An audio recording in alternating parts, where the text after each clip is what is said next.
Моментот кога изолирано племе за прв пат гледа бел човек, огледало и кибрид.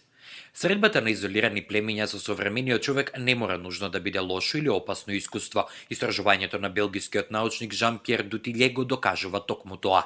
Овој истражувач, познат на пошироката јавност, оставил неизбришлив белег со снимки направени во 70-тите години на минатиот век. Дутиле ги следел сите научни правила и покрај почетната неизвестност успел да воспостави контакт со изолирано племе во Папуа Нова Гвинеја. Тој внимателно се приближил до домороците или поточно тие му се приближиле нему. Тој знаел колку е важен првиот впечаток, па затоа однапред подготвил подароци, што прво предизвикало страв, а потоа воодушевување кај членовите на племето. Неверојатните видеа снимени од Дутиле покажуваат како луѓето реагираат кога за прв пат ќе видат навидум обични предмети како што се огледала, кибрид, орис или метал. Овој бел дух, како што го нарекувале, ја стекнал довербата на племето и им дал лекови против маларија, болест која била голем проблем во нивната заедница. Освен што го истражувал нивниот начин на живот, тој им дал едукација за правилна употреба на лековите, за да можат да ја потиснат оваа опасна болест.